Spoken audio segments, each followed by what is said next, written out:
Sure. Thank you, Ashutosh, and hope I'm audible. So Yes, you are. yes. So with a lot of pleasure and with the gratitude, I would like to welcome all of you for this wonderful seminar, which is being organized on very pertinent and it's very important at this time where the global north and North India were facing a severe cold wave. And as this is a platform which is going to bring a lot of strategies and discussions on how we're going to mitigate all this severe projected cold wave. As you know, HCL Foundation jointly with the different stakeholders brought in very key eminent speakers and moderators today, being hosted on a very special academy, which is an initiative of HCL Foundation, and also we have an partner called the Spear India, and they have a Spear India Academy where we bring in a very important key strategies for managing cold wave and impacts in India. So on this day, about year when so we were you could able to say it's a foundation were extensively working on cold wave, but this on the field. But this is a platform where we bring a lot of collaborative efforts with and very premier institutions and centers like adaptation to climate change and disaster risk reduction and sustainability, which is placed in ICAR, IIT, and the eminent panels were here to discuss about how a challenge is posed by cold waves, particularly impacts on health and infrastructure, impact its on animal welfare. So today we will be a lot of interaction and ideations where eminent panel bring inputs on managing the frameworks and early warnings and forecasts also, where it's going to be very helpful and useful for all the participants here.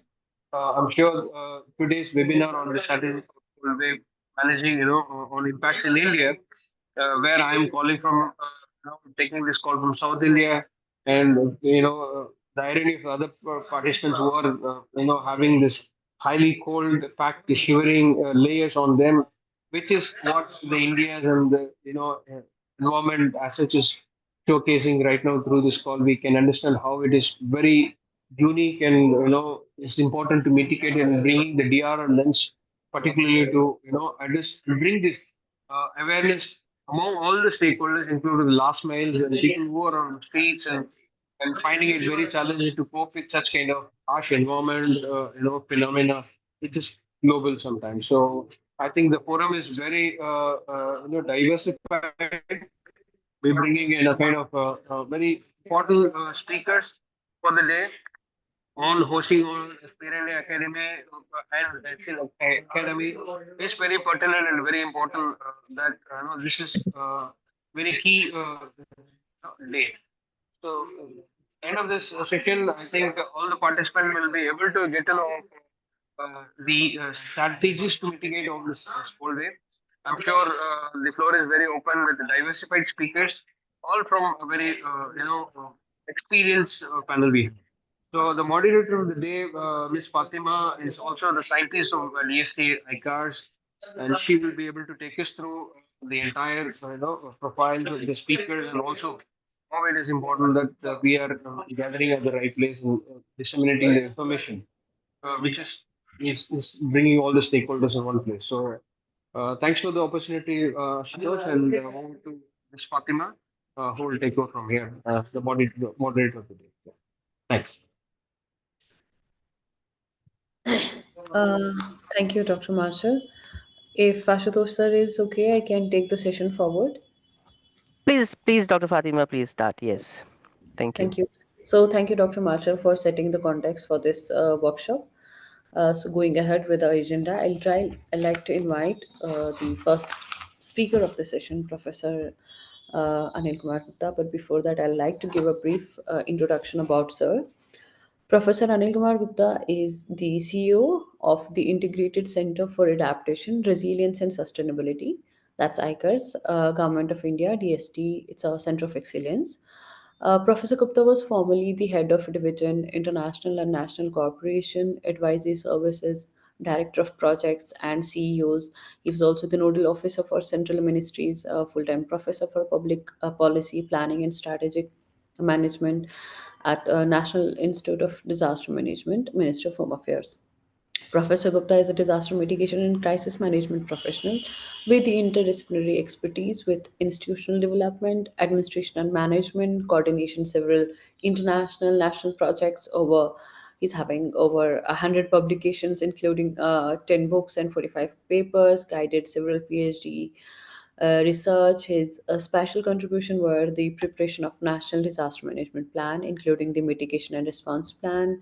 He has made the National HR Plan for TRM, Perspective Plan for an IDM strengthening strategy on climate change, National Adaptation, NEP on chemical disasters, international cooperation with GIZ, UNEP, UNDP, UNESCO, CDK, NACIMOD, World Bank, etc., in coordination with states, UTs for DM capacity building, training matters, areas including risk vulnerability You can analysis. start, Fatima, I think. Yes, sir. Please, sir. Thank you. So first of all, my compliments to the entire team, Sphere India, all the partners, HCL Foundation, ICARS, IIT Roorkee, and many others, because this team is a network of institutions. So this is very important, because this kind of widespread change, like the cold wave, and particularly this year, the kind of spread that we are seeing, it requires that we have concerted efforts, and many organizations have joined on this kind of awareness initiative. So I'm very happy that we have excellent speakers today who would be touching upon various important dimensions of cold wave preparedness and management. But I have four or five very simple points in the beginning, and uh, all the five would focus towards that it requires some kind of a change in the thought process and change in the mindset of the people, and a better perception about risk and better perception about preparedness. So if I talk about cold wave as a hazard, so cold waves are not new. Certainly, with climate change impacts, the patterns and trends have changed. So here, basically, the how do we enhance our knowledge base about the projected scenarios or the forecasts? So in those dimensions, I think we are quite better now as compared to past. But one thing we many times we lag behind, that is the perception.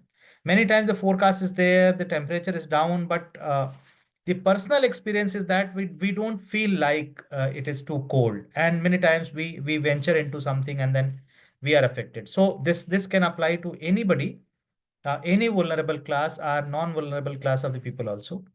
Then the second point I would touch upon, that is about the vulnerability. The usual consideration of vulnerability and the concept of vulnerability in cold wave will have little difference, and I think that's very important. I recall my own visits to the Ladakh and Kashmir. So I would not say that I belong to a vulnerable class, but I became vulnerable. So it means the exposure, the sensitivity, and the adaptive capacity. And the adaptive capacity not necessarily having too many the woolen clothes are basically, but it also have two parts. One is your inherent adaptive capacity that develops by belonging to some particular geography or the ecological system. Then basically you have that understanding, and your body also adapt to that. So if you are in a new situation, any person who is coming from outside, I think then his adaptive capacity would require a little more ado, and that there I would say that that is basically he has to adapt by external means more. So external means and inherent capacity, I think the two dimension. Then sensitivity also. If you just meet 10% same level of temperature, some people will be affected more, some people will be affected less, based on their physiological conditions, based on their basic metabolism rate, based on the kind of food that they take, based on the kind of how much rest they are taking, which kind of clothing they have. So there are many dimensions when we talk about cold wave. Uh, when it comes to governance, again, uh, two broad categories of governance I often see. Cold wave is not only that, not something which only the typical administrative government can handle or can prepare. A lot has to be done from the social system side, and that has been done since ages. And now, in fact, what we see that the governance is, one is the formal governance and second is the social governance. And here, in fact, the social governance can play even a better role or more important role, particularly in helping the people who are not having adequate resources to develop their adaptive capacity, who are having some or other kind of vulnerability and they can get affected by the cold wave impacts. So I think that is very, very important dimension when we are talking about improving our preparedness. So a formal system, and second system, which sometimes we say that informal, I consider it is not informal. That is also a very formal system, but that is a part of a social governance. And then we can really understand that how the role of stakeholders. But when we talk about the role of stakeholders, many times we are talking about various departments or various institutions, what role they can play. So three kind of stakeholders I often list. I say that there are actors, there are institutions, and there are agents. Agents can help bring the change. For example, this Sphere India and some speakers are talking about some people who would enable the community to prepare, to develop a preparedness plan or understand that how do we prepare. Some agents who will help mobilize the medical facilities or the food and shelter for the people who are affected. So these are agents. But behind the agents, there are catalytic factors. I think those are very, very important stakeholders. Sometimes we recognize, but sometimes we fail to recognize these the kind of. And the most important stakeholder are the people themselves. So an individual who may be vulnerable or who may not be vulnerable, I think that's very, very important stakeholder. And when we are talking about the doing any kind of stakeholder mapping and roles, I think that's very important. And they are actually the key to success for preventing deaths or damage to the health of the people, any kind of losses or damage due to cold wave. That lies, and I would say that basically, how do we inculcate or how do we improve the basically safety behavior? So I think individual behavior, individual understanding, perception about risk. So the entire cycle basically around that individual who is at the core of the entire risk cycle. So that's very important. And here I would I use a term that responsible care for himself and for society. So basically, if we are responsible for ourselves, we will try to perceive that what kind of situation are going to arise in next one day or tomorrow or the 1 week time or 1 month time, and then we start preparing accordingly. And there, in fact, the external factors which can help facilitate this, the concept of seva or service, where the voluntarism and these dimensions we try to we talk about. So I think these are very important things. So I just what I did, I tried to map certain things which I consider are the important key 5 dimensions of understanding cold wave related risk, thinking about preparedness, and then having basically a systemic approach for cold wave preparedness and the risk mitigation. So thank you, Fatima. I think I would be happy to listen to other speakers who are going to talk about the specific dimensions of their expertise. Thank you, and over to you. Thank you so much, sir. Thank you for sharing your insights on the policy and governance part, and giving us the overview of how we can be prepared for the cold wave, and what recommendations we should be looking for the cold wave preparedness. So going ahead, I'd like to invite Dr. Rohini, who will be the next speaker. But before that, I'd just like to give the brief about Dr. Rohini. Dr. Rohini is a healthcare professional with experience in strategic management, donor relation, and project oversight. Dr. Rohini is currently serving as Assistant Director of Donor Relation at Doctors for You. An ACHE fellow, she is dedicated to improving healthcare system through strategic planning and process optimization. Dr. Rohini's diverse skill set includes grant writing, corporate social responsibility, and operational management. She has a master's in health administration, and she will be sharing her ideas on health impacts and preparedness. Over to you, ma'am. Thank you. Good afternoon, everyone. Gursimran, you're sharing the slides, correct? Yes, ma'am. Let me know when you're ready.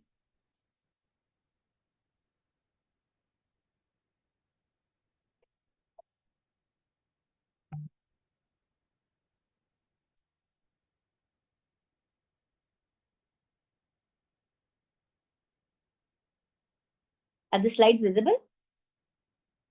Yes, ma'am. They are? Oh, sorry. I can't see them on my screen, so I wasn't sure.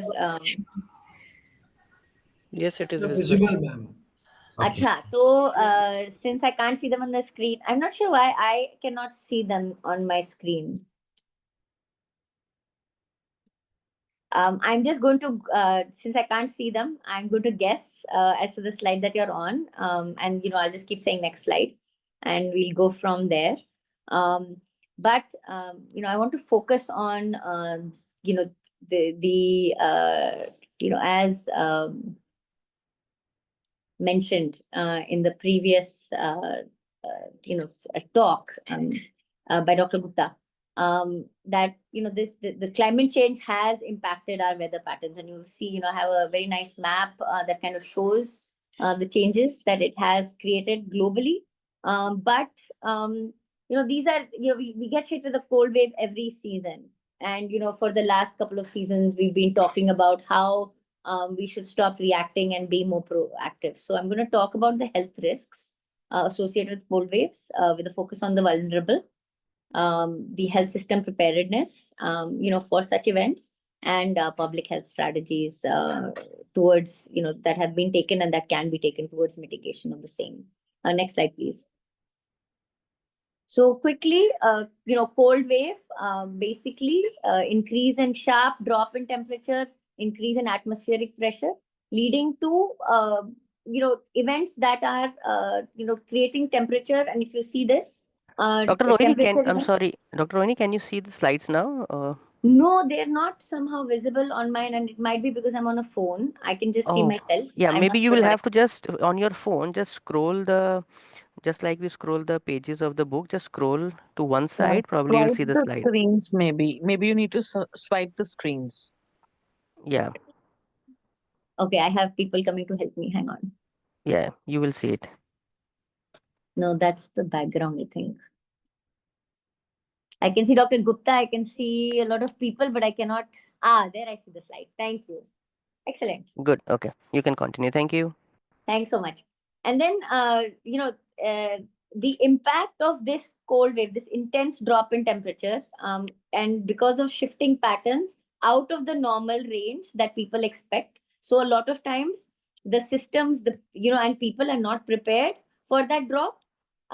It leads to increasing atmospheric pressure and resulting in events that lead to increased mortality. Now, this doesn't just affect people, right? It has an impact on agriculture, on livestock, and how we design our buildings to what steps we take to prepare, and what our emergency preparedness looks like, has a great impact on the way we navigate those 2 months or the 1 month or the couple of 10 days that we have those cold wave events. Now, if you next slide, please. So here, when I was talking about the map, if you look closely at this map, it's the red circles are how much people or how much scientists have determined that the adverse weather event that has occurred has been influenced by climate change, and the size of the circle obviously is proportionate to that. Really handy map. And over the last, you've seen the conversation changing over the last decade, where it was, climate change may not happen, or, maybe it's just anecdotal, to yes, this is a severe, and real issue that we need to look at. Next slide, please. So again, the map on the side, if you look at it, the way El Nino and El Nino change weather patterns. And, this is a nice graphic representation of how events, because of just one cause can change the direction of flow of ocean currents or the winds. And so very interesting. Now, coming back to, the cold wave events in India, one, climate change has resulted in increased frequency, increased severity of the events, and resulting in obviously increased morbidity and mortality. That's for sure. Also the spread. It used to happen that, Jammu and Kashmir, Himachal, you'd hear about snowfall. People were very happy. But now you hear about cold wave events happening in Rajasthan, in Punjab, in Jharkhand. And so the spread is increasing. Next slide, please. And here, I really like this map because it kind of gives you, and this is from yesterday, it kind of gives you the diversion from normal expected temperatures. And, it's not just that Himalayan belt anymore. If you notice, there's diversions from normal temperature ranges covering a great part of the country, and it's spreading further south. Next slide, please. So some of the we talked about La Nina, which is, has resulted in not only steeper declines, so faster, but also the temperatures go down further than expected. So greater, as the map showed, greater diversion from normal. IMD has forecast this year that several states will see increasing intensity of cold wave events. And if you guys are sitting in Delhi, then you know that it's been thundering greatly. It's been raining since morning. And the other thing that you see when there's a lot of cold is fog. So increased accidents and other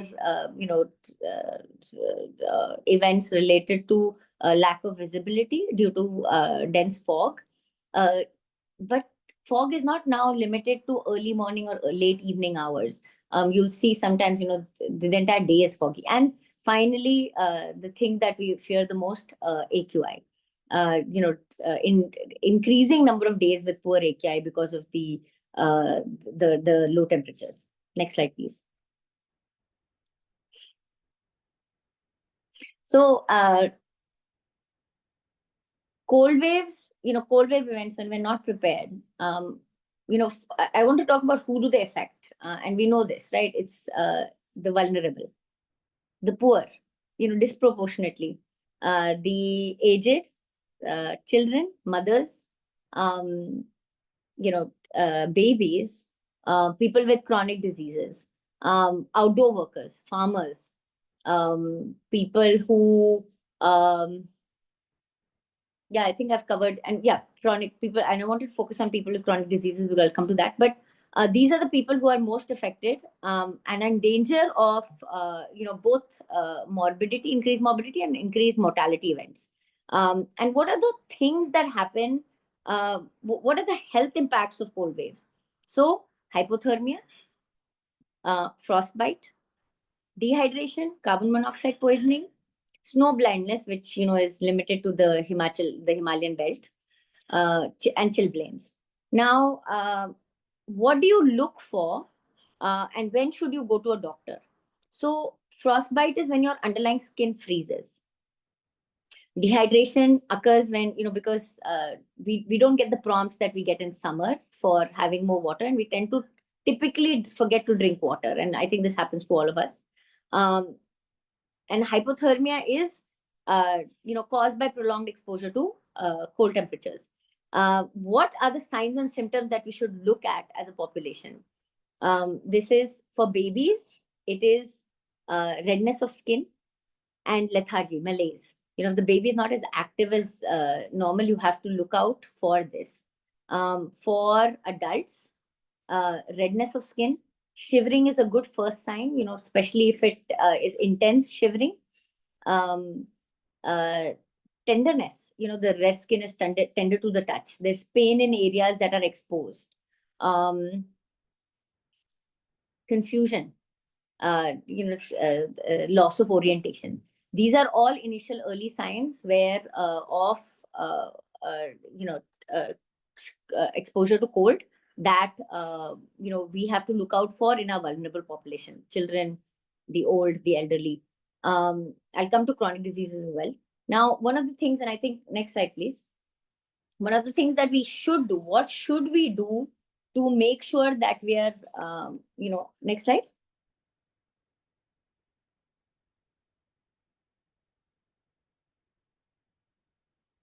Hi, has the slide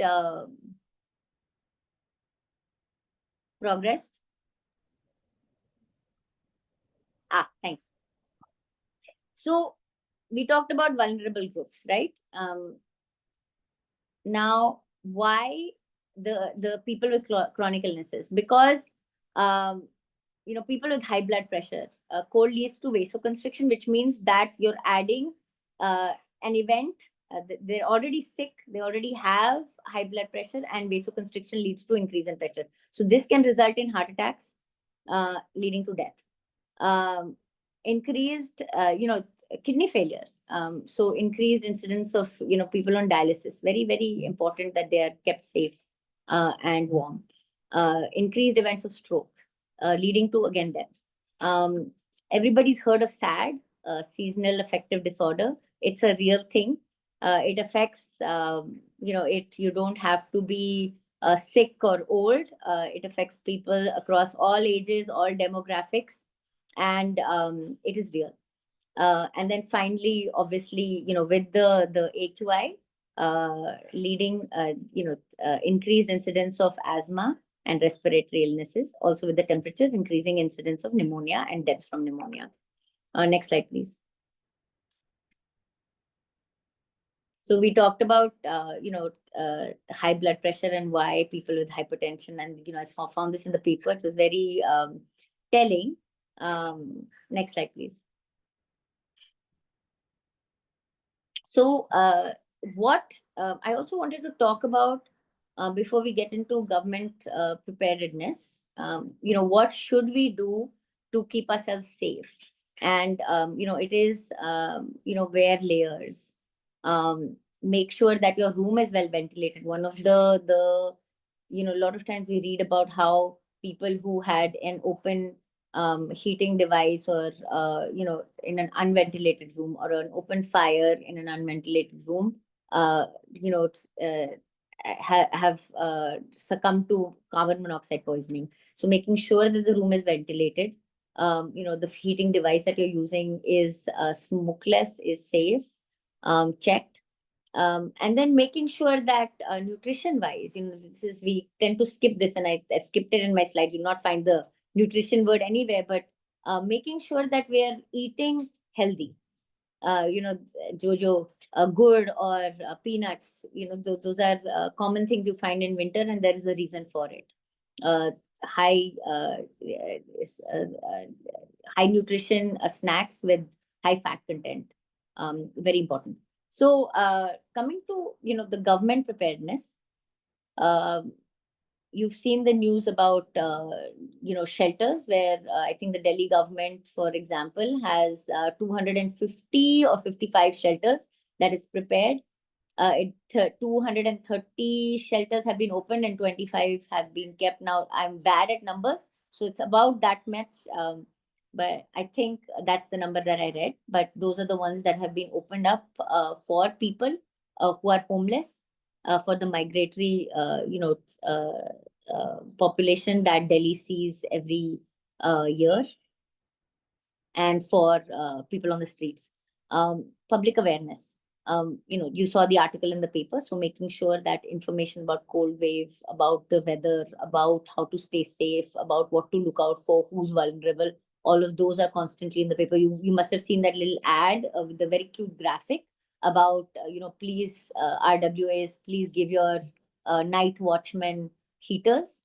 This helps both the AQI as well as keeps them safe and healthy. And then finally, health support, making sure that our health system is ready for the increased influx of patients with pneumonia, any adverse health events, strokes, or simple hypothermia that they might present with. Next slide, please.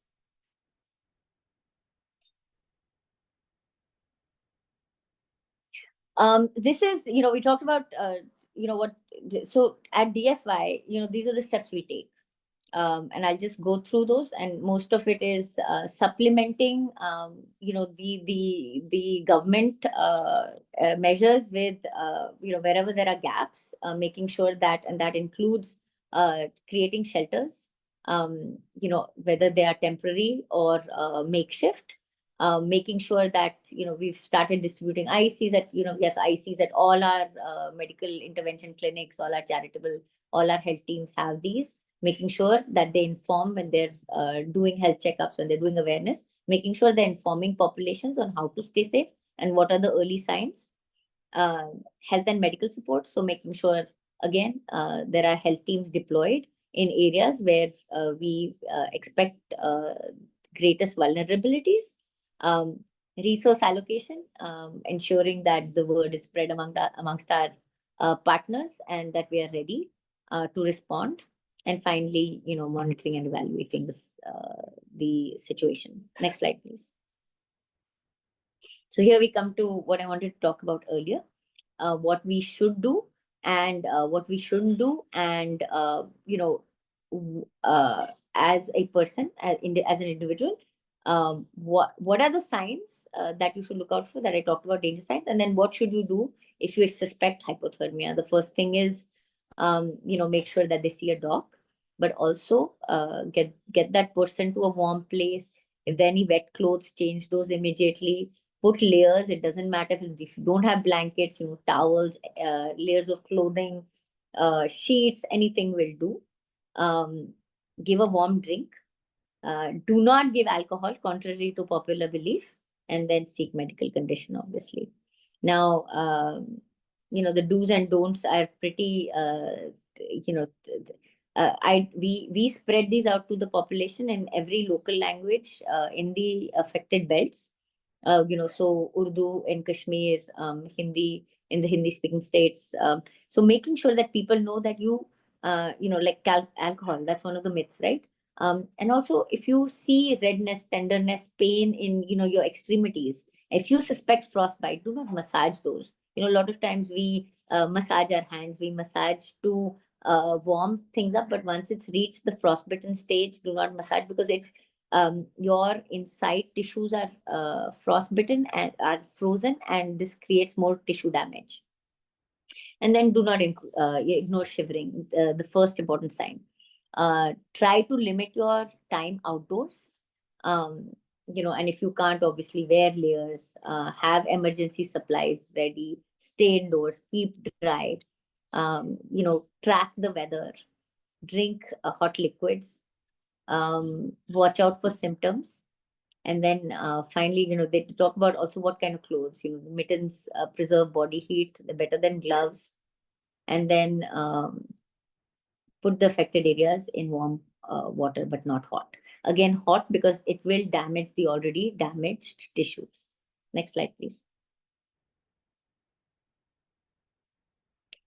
So, cold waves are an increasing threat. They're here to stay for the foreseeable future. And so making sure that people know, awareness is the first step towards mitigation. And so making sure that this awareness exists in our populations.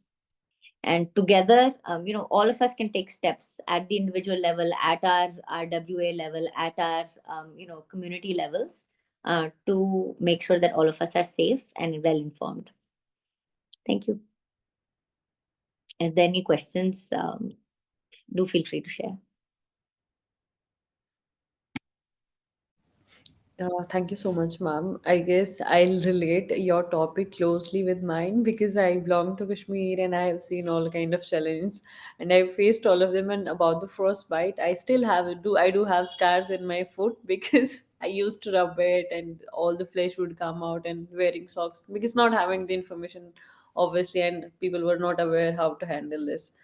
So yeah, thank you. And I'll just like to compile your session in some 4 points, as you clearly mentioned that how cold waves can cause hypothermia, frostbite, and it can exacerbate respiratory and cardiovascular issues, and how we should take care of elderly children, the homeless, the individuals, and the pre-existing conditions at high risk. And I guess the El Nino, La Nina, how it's like the frequency and intensity, how is it increasing because we were not used to these cold winters. Now we are having a very severe winters in I guess almost most parts of the Himalayan regions, and like how we should equip healthcare facilities and necessary resources, ensuring emergency services, and yeah, launching awareness programs, campaigns, and like these how we should let people know about what we should do and what we should not. Thank you so much. So yes, moving ahead, I'd like to invite Dr. Mukta Girdar ma'am, but before that, I'll just like to give a brief about ma'am.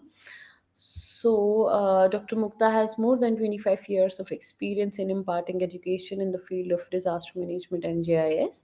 She holds a doctorate in earth science, specializing in geochemistry from the University of Delhi, and is the founder of director of Disaster Resilient Foundation. She has worked for more than 17 years as an assistant professor in the Center of Excellence in Disaster Management Studies at GGSIPU, coordinating MBA in Disaster Management, and at the Indian Red Cross Society, coordinating with the Diploma in Disaster Preparedness and Rehabilitation. She was recently awarded the Women Empowerment Leadership Award for her contribution in the field of disaster management. Along with the disaster management, she has specialized in GIS and remote sensing and drone data analysis, and the chief editor of the quarterly magazine Resilience. She has worked as visiting faculty for disaster management and GS remote sensing with Indira Gandhi Delhi Technical University, Tata Energy Research Institute Mumbai, DDMA Delhi National Institute of Disaster Management, and Amity University Noida. She has also been a proficient mentor and has guided 50 dissertation topics and presented 45 plus research papers in peer-reviewed journals, and has 3 books published to her credit, namely Basics of Drones and its Applications, Natural Disasters and Training, and Capacity Building of ULB in Efficient Text Management in Computerized Environment. I really welcome you, ma'am. The stage is all yours. Thank you so much for such an elaborate. I thought I shouldn't miss anything. People should know about you. I was thinking now you will close, now you will close. Anyway, so first of all, thank you so much for giving me this opportunity. And indeed, it is a time where we need to discuss this cold wave. So before to start, just I wanted to request all the participants and all the speakers that whatever I am discussing about a cold wave action plan, which has been directed by the NDMA to make and prepared by every state. So Delhi also has prepared their cold wave action plan. It is in a draft version, and I need your inputs to more polish and to uh, improve this document there. So whatever I have incorporated and whatever as DDMA we are doing, that I am going to discuss here at all. At the same time, I'm expecting a feedback from all of you. Yeah. So I think my slide is visible and I need to. Yes, ma'am. Your slide is visible. You can go ahead with your Yeah. presentation. So in this, we have make a lot of chapters. So just I wanted to share the chapters which we have included. The first we have included the introduction, where the climatology and cold wave seasons of Delhi. Whatever I'm talking only about the Delhi. So what is the impact of cold wave? Objectives of action plan, definition, and cold wave. Then the next point, next chapter, we have included overview of Delhi, which includes geological setting, key statistics, vulnerable population. It's very common. Then the early warning and communication. This is here we have included impact-based cold wave alerts and dissemination system, how we need to disseminate the information. So all these things, there is nothing our input. We have to just incorporate, we need to just follow the direction of IMD, which they send the information to us, and we send the same information to district, and districts send these information to all their ESF and the stakeholders. So this is the common practice. Then we have included their cold wave mitigation and preparedness. Again, there is some mitigation strategies. And then the next point, which I wanted to include, which I have included here, is the cold wave action plan. So different departments, they have prepared their cold wave action plan. The first one, the people who are living in Delhi, they might be aware that Delhi government has prepared their 21-point winter action plan. So how to reduce the impact of pollution, impact of cold wave, reduce the health impact, and all those things. Then the second point is MCD. They have also a cold wave action plan. Then DUCIB, which is known as Delhi Urban Shelter Improvement Board, and CPCB. So I'll go on one by one. The first one is Delhi government's 21-point winter action plan, which includes monitoring of hotspot through drones, formation of a special task force to stop pollution, control of dust pollution, which they have spray water through the different tankers and all those things, operation of mobile anti-smoke guns, then control of pollution caused by vehicles, stubble burning, green war room, and green Delhi apps, industrial pollution. And these are the different points where they wanted to just ban on firecrackers, public participation, Harit Ratna Award, implementation of GRAB, open garbage burning, promotion of work from home, voluntarily vehicle restriction, and implementation of odd and even and artificial rain. These are the 20-point agenda, which has been assigned not only the one department, but the different department. And end of the maybe 15 days, 1 month, they ask the action taken report. This is the action which has been done by the Delhi government. And then the second is MCD. So here they also contributing to reduce the impact of cold wave, and they have 52 mechanical road sweeping machines, and they have a target because there are 2-3 corporation, NDMC, MCD, and so they have different areas, and they will have to work in their own periphery.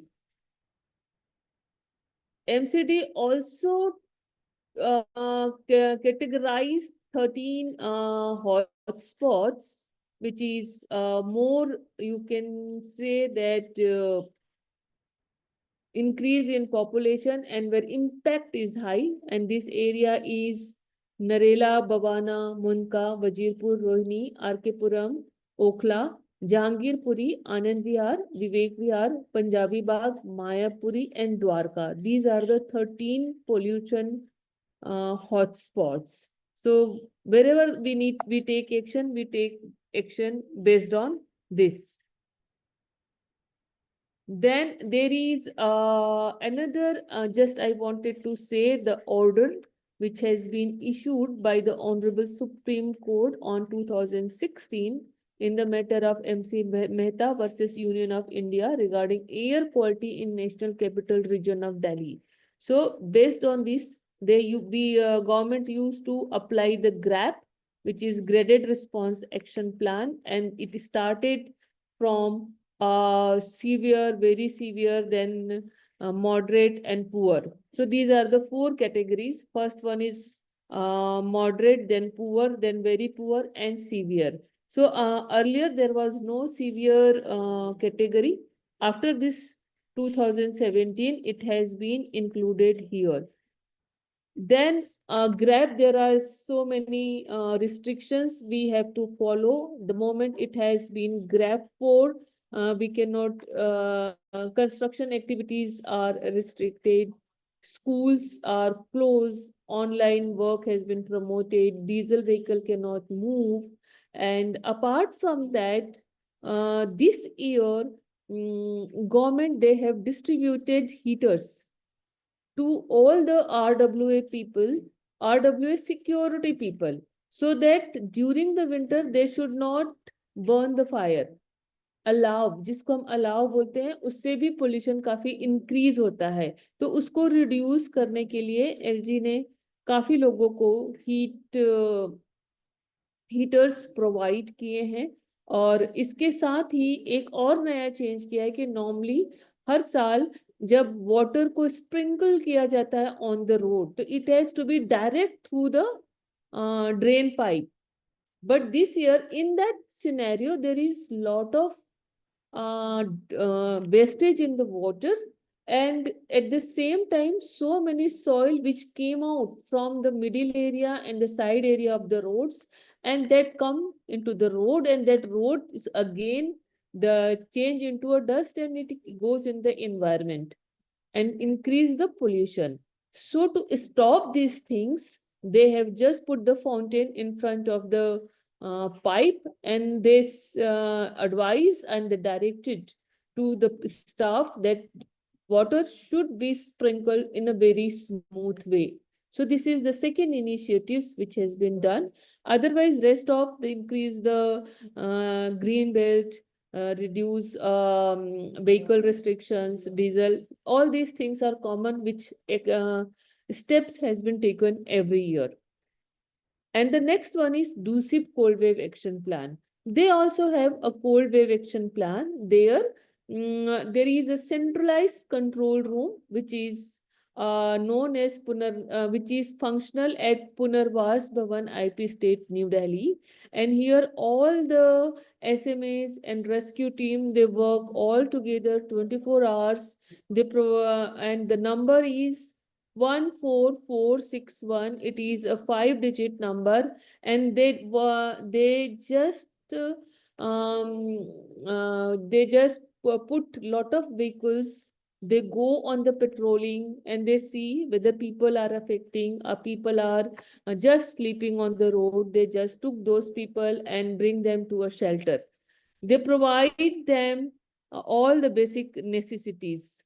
The second one is mobile app. It is again in the same name is Ran Basera, and it is available in the Play Store. Or anybody, they can give the missed call in the number of 8826400500. So this is the number. If somebody want to include, they can just note down and provide, and just to disseminate this number in case if any person who is really need for the Ran Basera, they can give the call. People will come, they took up and give them a shelter and provide them all the facilities. So again, this is a very good thing which has been done by the DUSIPs. So this is the general information about the DUSIP. They have 82 locations, 9586 capacity, RCC buildings, Porta cabin 103, and this has a capacity of 6,280 people, temporary building 3, 290, capacity, special drive in 10 location with the capacity of 808. So total they have the capacity to cater 16,964 people who are really in need of shelter. So it works in a cold wave, and at the same time when the heat is increased, they change all the things, and the same facility can be provided to the people who are really needy. So again, this is the facility and this we need to disseminate it. So what are the facilities is available? When I went and I talked with the people, with the director of DUCE, when I really surprised that there is a very good quality of mattress, which includes bed sheet, pillow, blanket, then the locker facility where they can keep their important valuable things, electricity, lighting arrangement, drinking water, clean toilet facility, bathing facility, and there is television also. In the summer season, they provide AC and hot water in winter season. So if you assume, you will see that this facility is a very good facility, and they claim that this facility is available only and only in Delhi. So I really proud on this point. Then they have a different categories about the shelter home. The first one is general shelter home for gents, children shelter home, shelter for disabled people, women shelter home, family shelter home, shelter for drug addicts, and recovery shelter for patients. So all, and they have also medical people who provide them medical facilities in case of need. So the next, just I wanted to, so after that, we have make some SOP. Can you see, this is available in the screen, cold wave standard operating procedure department wise. For now, we are on the slide of categories of shelter homes being operated by DUSIB. Okay, I think we need to share again my screen. I guess so. Okay.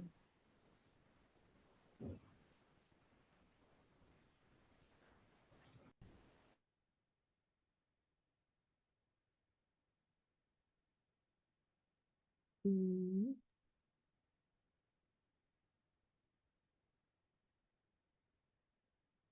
Now, Yes, these are the cold wave standard yes, operation yeah. procedure. So this is a SOP which we have included in our cold wave action plan. Here the first one is the risk analysis. We need to prepare cold wave hotspot map, and this has been designated to different departments with respect to agriculture, health and family welfare, animal husbandry, education, university, urban development, police and non-government organization. Then the early warning system, the IMD, animal husbandry, and these are the departments which are responsible, and the DDMA, they are responsible to disseminate the early warning things. How? With the public through social media, newspaper, television, and radio. It has a 5 days and daily forecast of cold wave, fog with ground level information after the cold wave. Then district to compile the corroboration of forecast and actual situation for updating of cold wave risk. Then in the preparedness, state level meeting to review preparedness for cold wave in the fog response. Then they assign the different tasks. They have to go on the ground, collect the data and see whether the facility is available there or not. The same way, the mitigation measures, what district can do to mitigate the cold wave. They need to coordinate with the different departments, line departments, to identify measures for cold wave risk mitigation, and the consolidate measures and prepare an action plan. So it is a state level plan. Then every district need to be prepared. They have to prepare different evacuation map and all those things. What is the facility which is available nearby? Sorry, which is the facilities are available that they need to map on their district action plan. And then the risk analysis is very important, which has to be done every department, and after that the state will integrate all those things.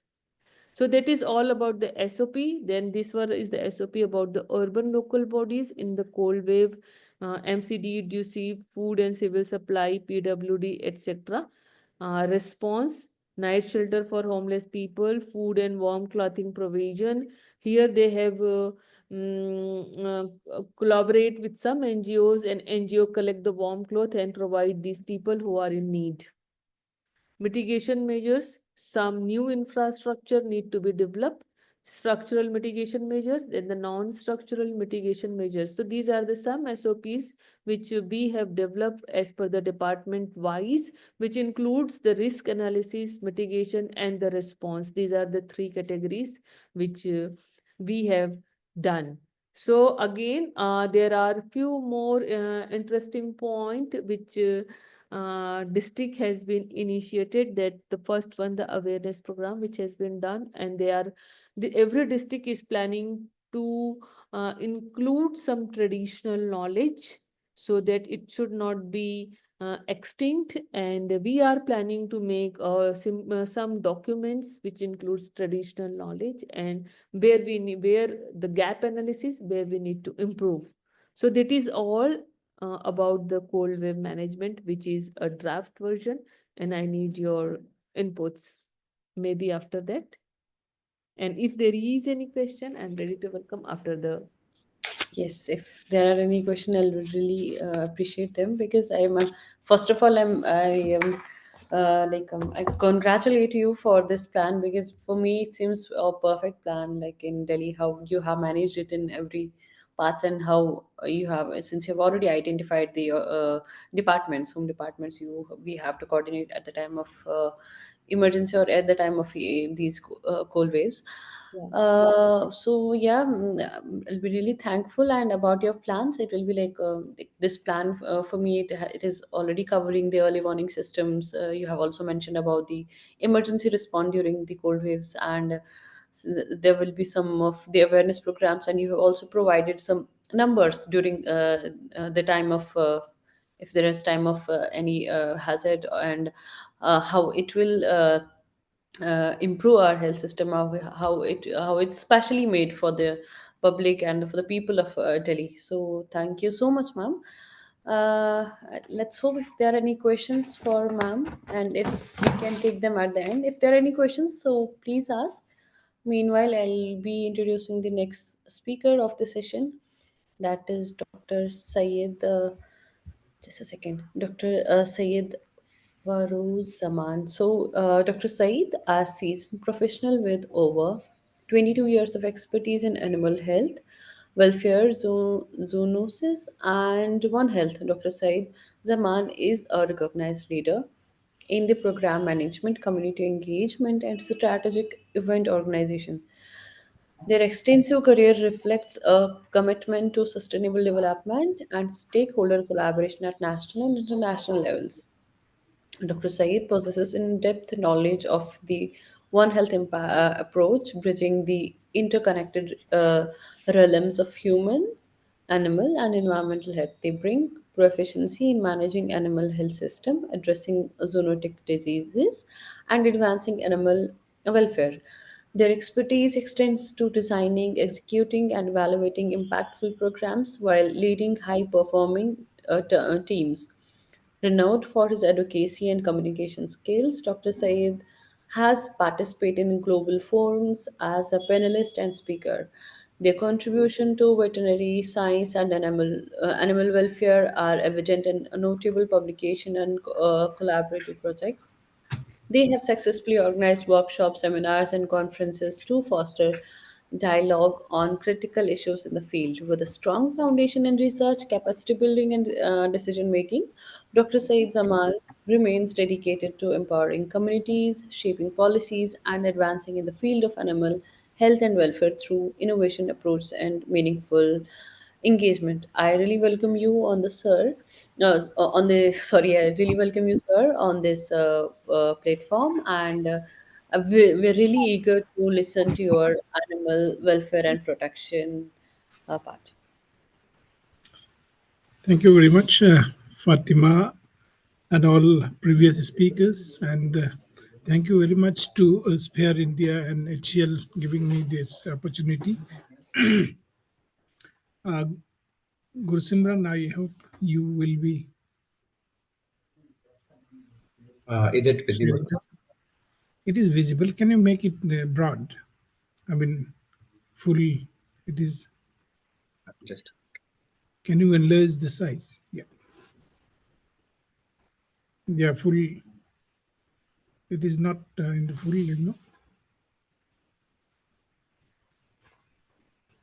Yeah. just a second, sir.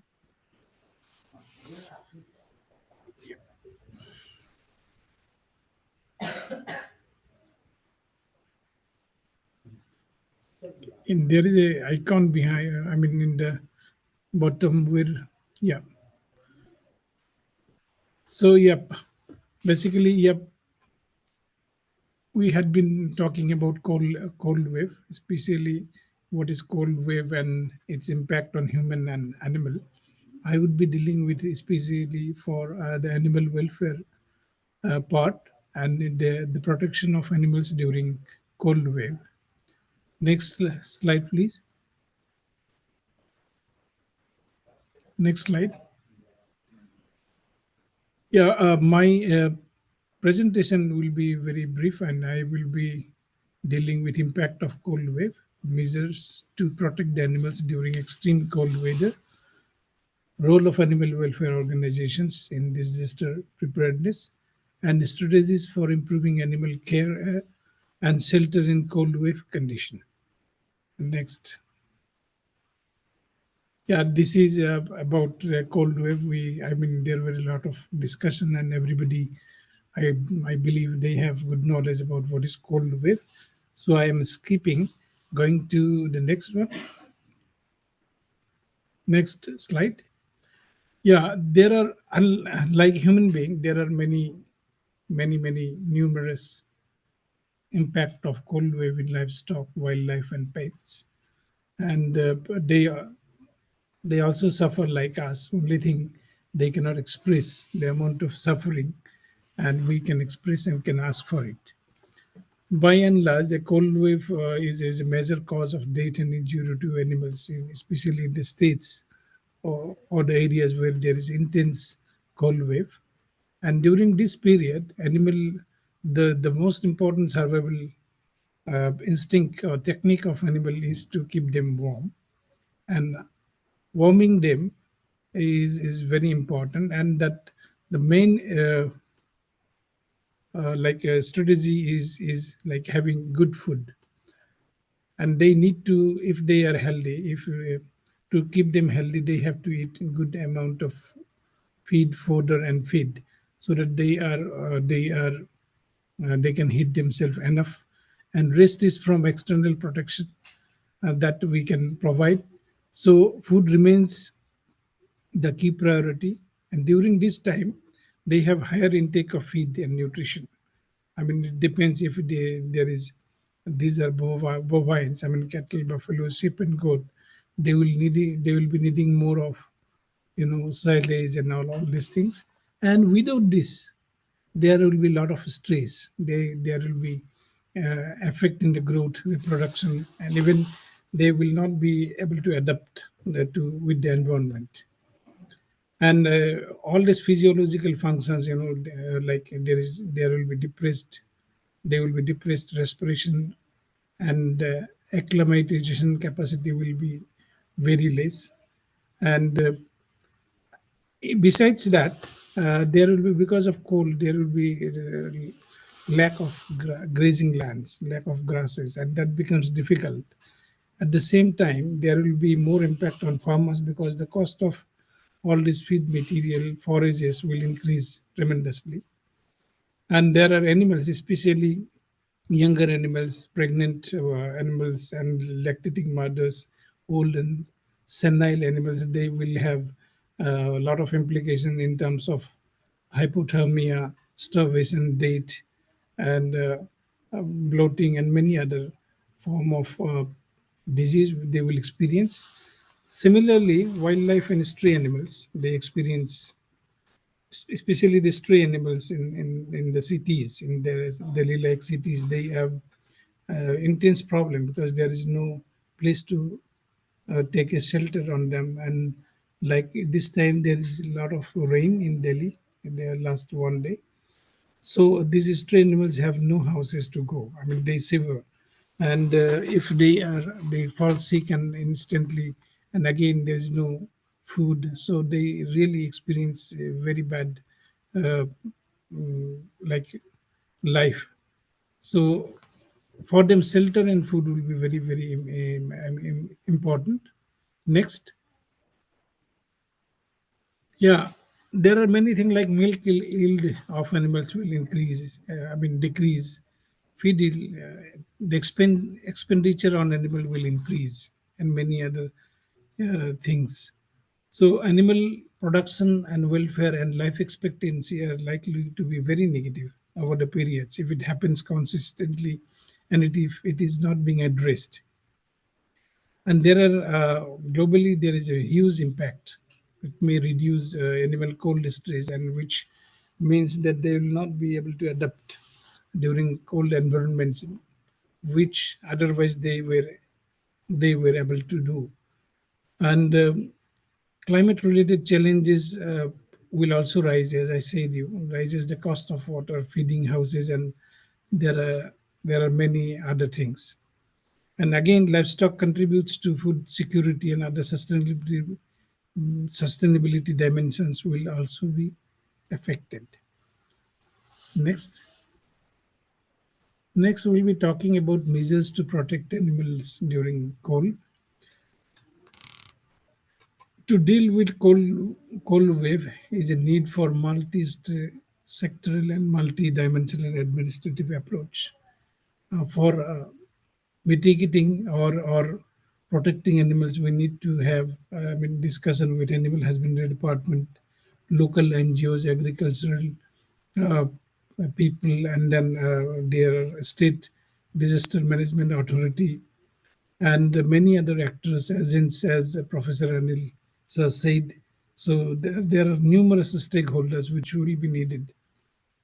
And early warning for animals is the key, because when there is time, animal owners, farmers can take care of their animals. Even they can move if they receive the information well in advance. So largely all these illness due to cold wave or any bad weather, they are largely avoidable, preventable if we take right precautions at the right time. Next. There are common problems. This is almost similar to in a human being like us. Hypothermia is a very common problem. We will always see frostbite, kennel cough, and this is especially kennel cough, especially for dogs. They may have some cough, and which may be a result of respiratory infection and shock. So, if these are simple problems which are very easy to identify, easy to recognize, there is not much of diagnostic and anything is needed. Only thing that we need to transfer the animal to a warmer place, and then provide them enough warmth.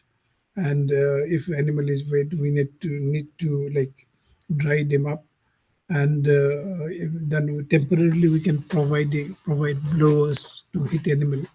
And again, the key is the good food, easily digestible and high energy foods like uh, all carbohydrates.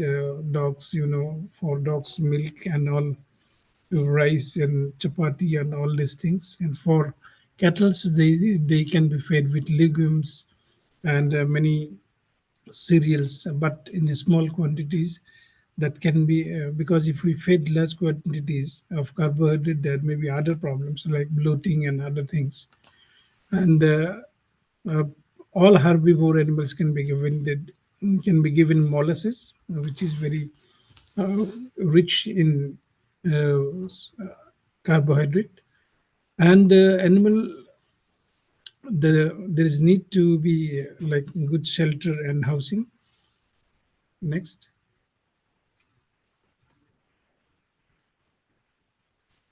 So feeding practices, as I said, high quality forage, feed supplementation, for example, minerals, for example, good, yeah, molasses, and we need to provide them good shelter. Good shelter means where there is we can stop the wind. There is like heating devices or there is blanket, or there is a bedding material where the animals they can find a good place within that. And especially there should not be any uh, icing or barfbari or rain. So as drying bedding material, we can use straw, or we can use wheat straw and many other, even these are jute bags. And educating the farmers about how to take care of animals during this time is very important. So that way we can prevent a greater loss, and the farmers will be confident of their animal and take care very well. Next. Next. So yeah, veterinary is expert.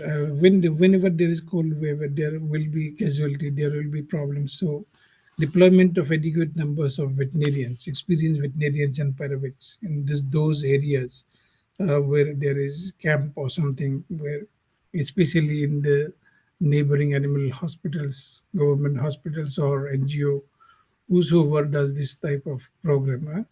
They need to have experience, skilled uh, people, along with the good like life-saving drugs, fluids, and other medicine as generally required to combat all the illness that are developed due to cold wave.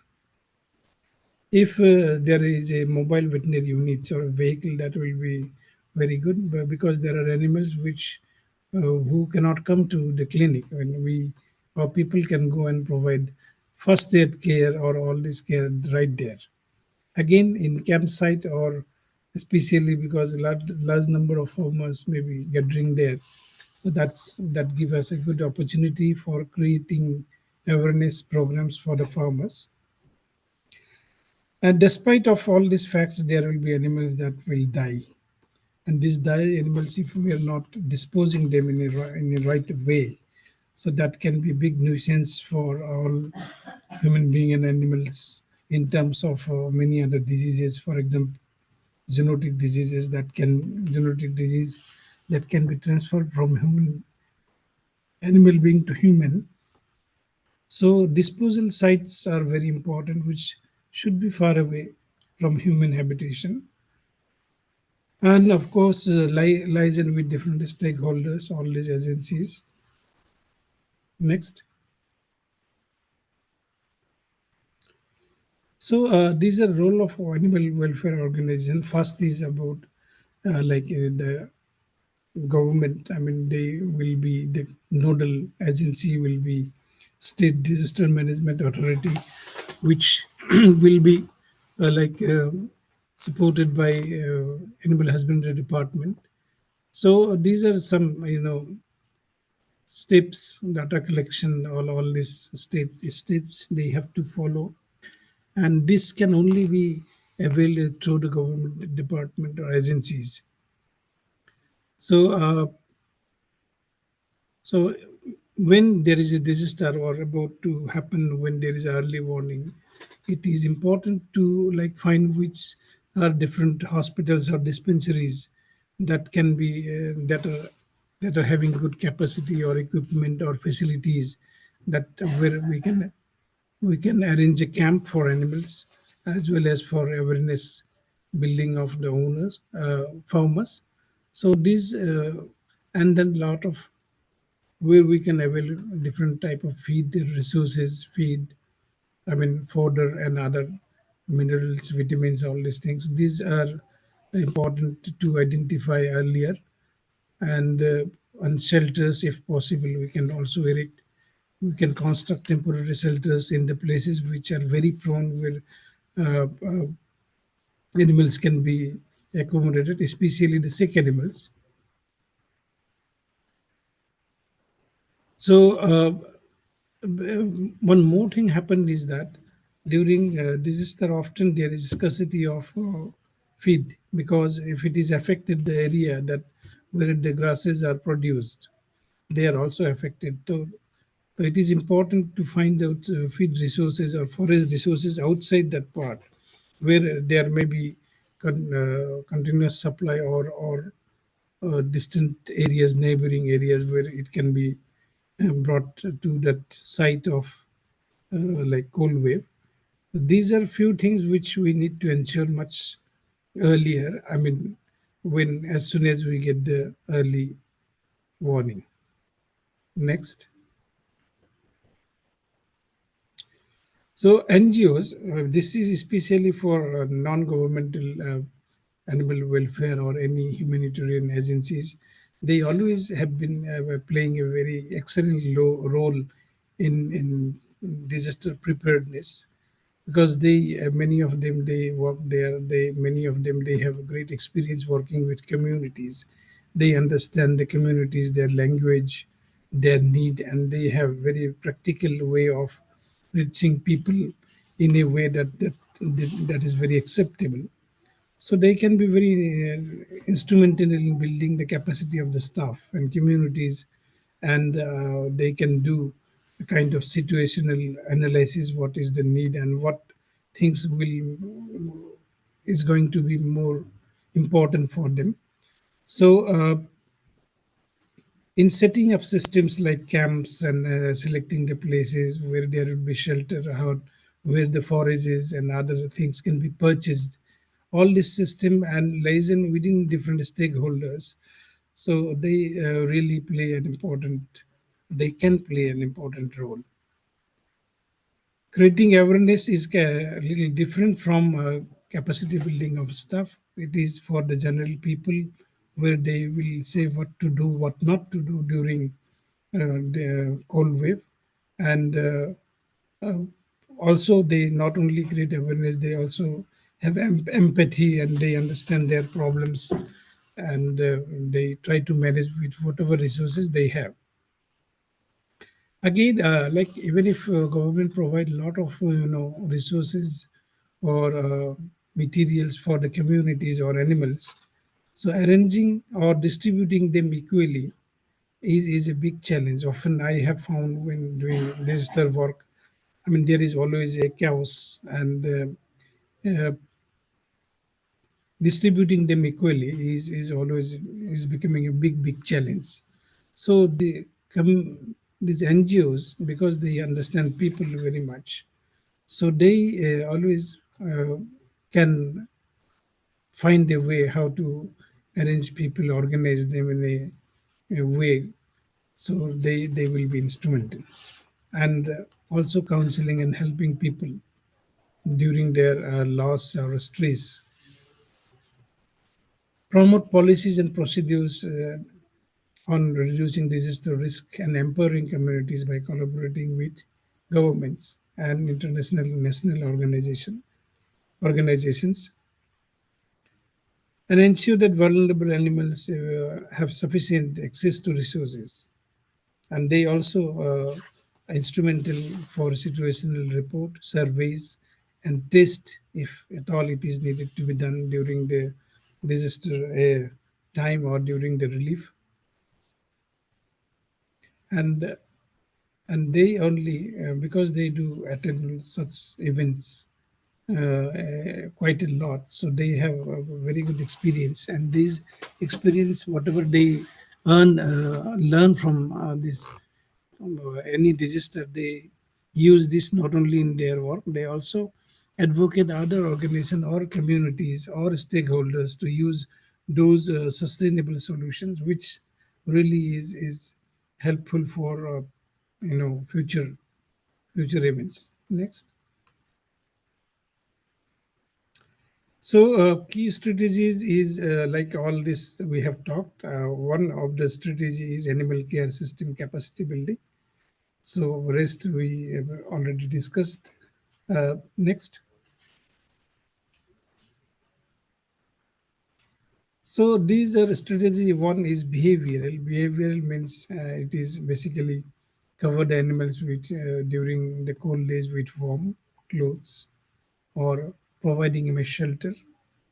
I mean, that is covered from all the side. I mean, there are always there is rain, there is wind, severe wind, and we need to protect these animals. And bedding.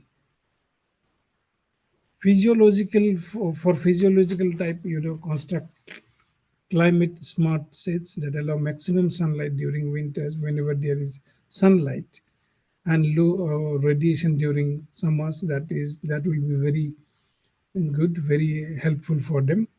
And again, use high quality forages, pastures, ad libitum water, sufficient water. Even during this crisis period, livestock animals can also be fed with byproducts like oil, seed, molasses, and various other oil cakes, brands and vegetable waste and brewery waste. All these concentrates if grasses are not that much available. And in long run, there are breeds which they are resilient breeds which can sustain in these colder environments. For example, Jersey is a good breed, even though not Indian. They are basically from cold climate. Holstein Friesian, they can be more suitable for those areas. And a lot of financial assistance in terms of animal care. For example, especially in metropolitan cities, for stray dogs and animals, there are there are organizations that are providing, blowers to shelter, blankets and dog coats, and many other things which can be one time.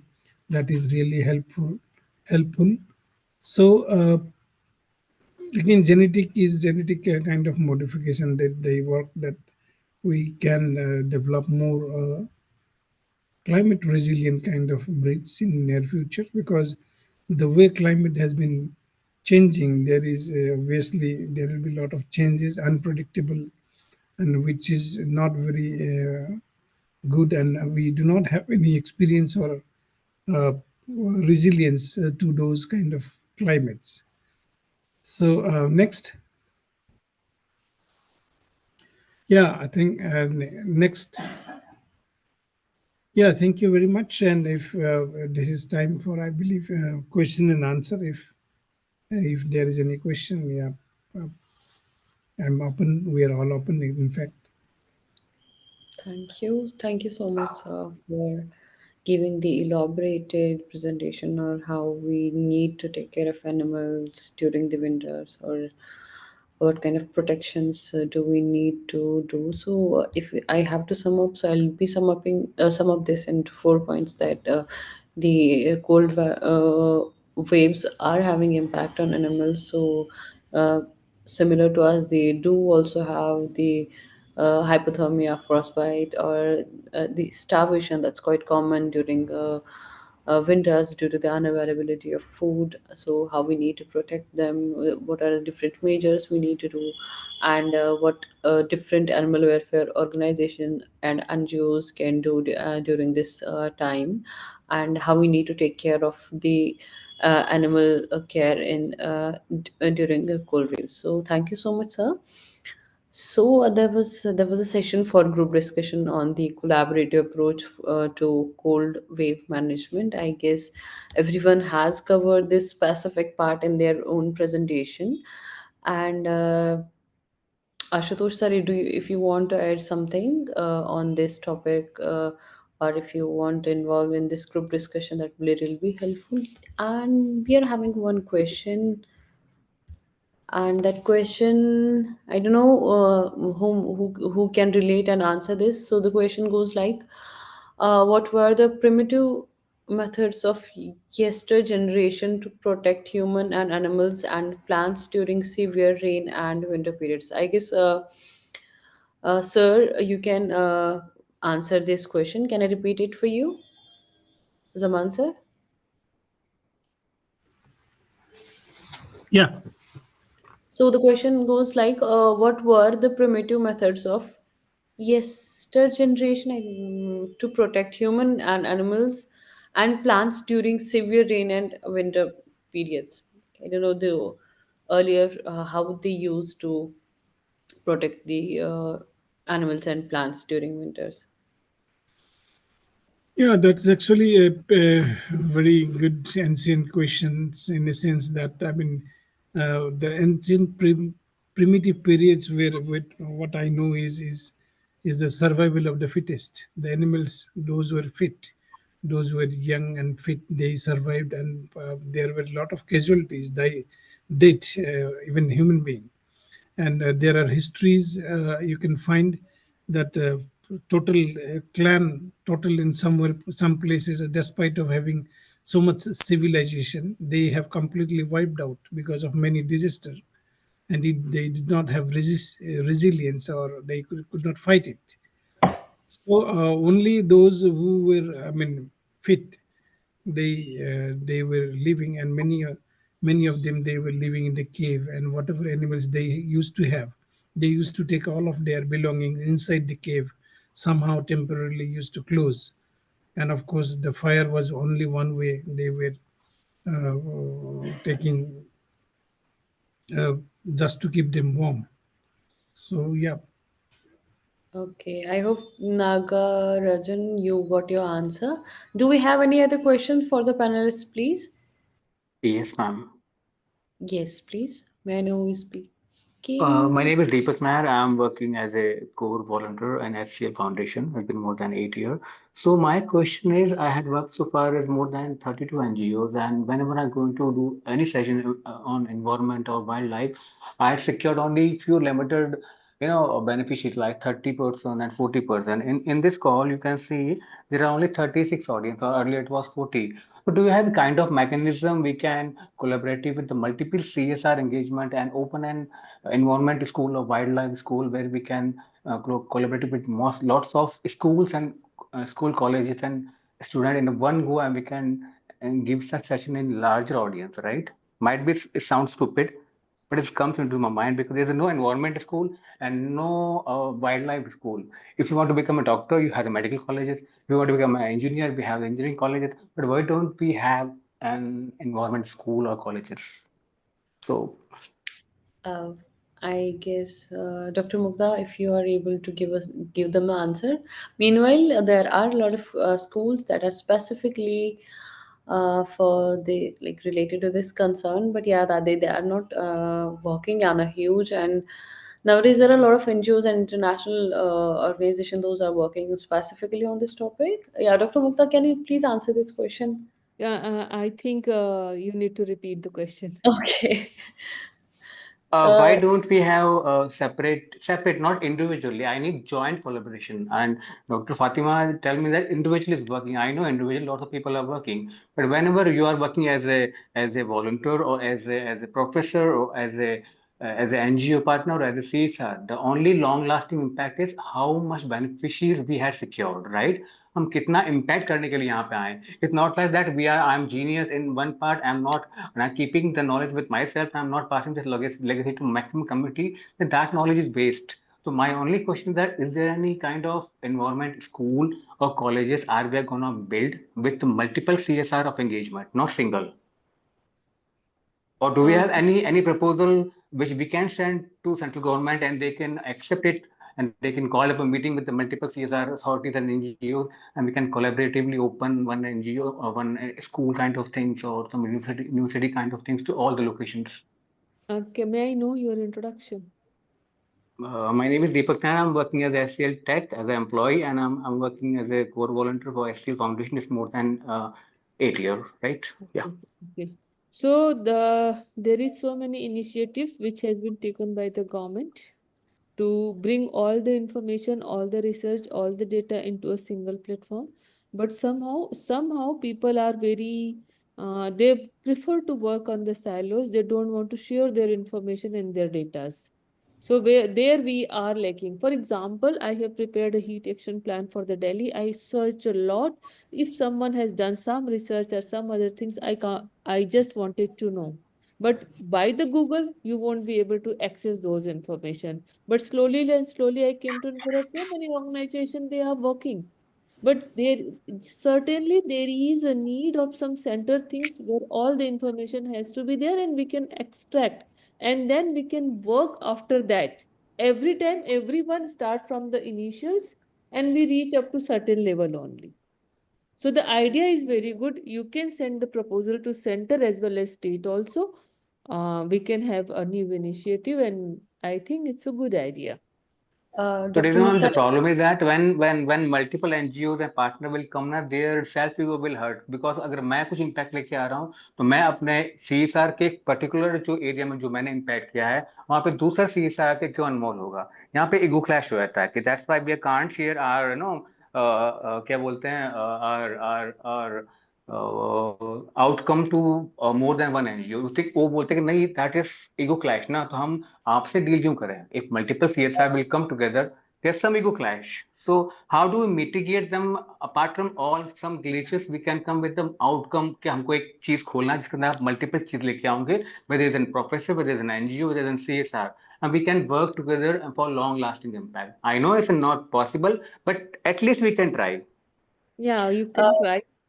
yes, Not I can try. This is my proposal no, as a no, no. volunteer, right? I Yes. I like to answer your question. So I belong to an organization. It is the joint initiative of DST and Government of India. So we are specifically looking at the part you were saying that, like, we are joining government and the research institutes together. So this is the center where you, if you are having this kind of proposal in your mind, you can come to us.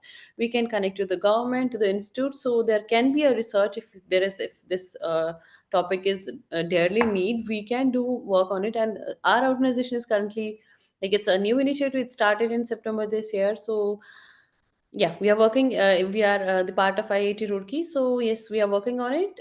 We can be helpful for you, whatever you're having the queries. We are the answer for it.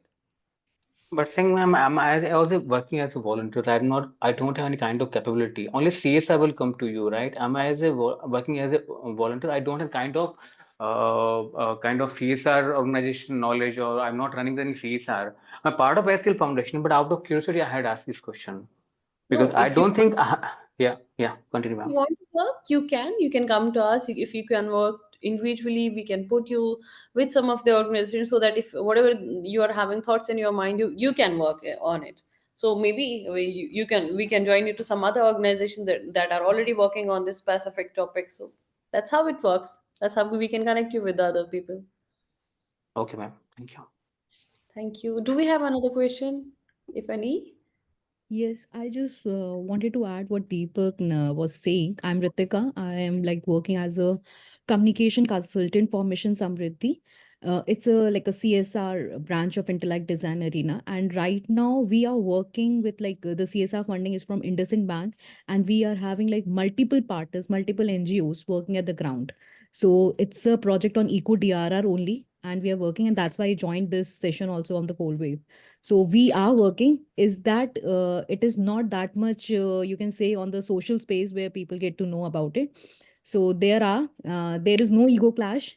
We are working in like a collaborative manner to just how we can mitigate the disaster risks at the ground level.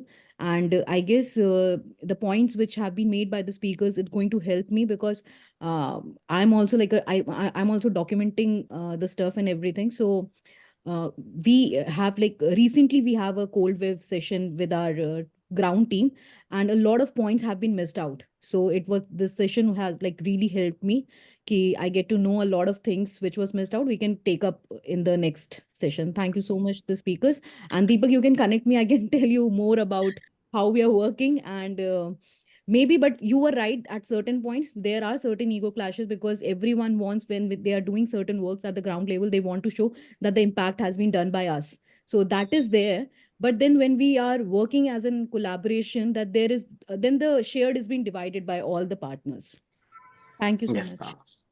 Thank you, Ritika. We're really glad that you got some of the help from this webinar, and we will try to continue to do it in the future. So, do we have any other questions? Can I have a number of Ritika? Yeah, Ritika, you got the solution here. Yeah, sure, ma'am. I will separately send you on chat, Sure. no? Sure. Yeah. Sure. Okay. So, before we conclude this session, I would like to invite Simran for his closing remarks. Simran, are you good? Simran, are you here? Yes, ma'am. Thank you so much, ma'am.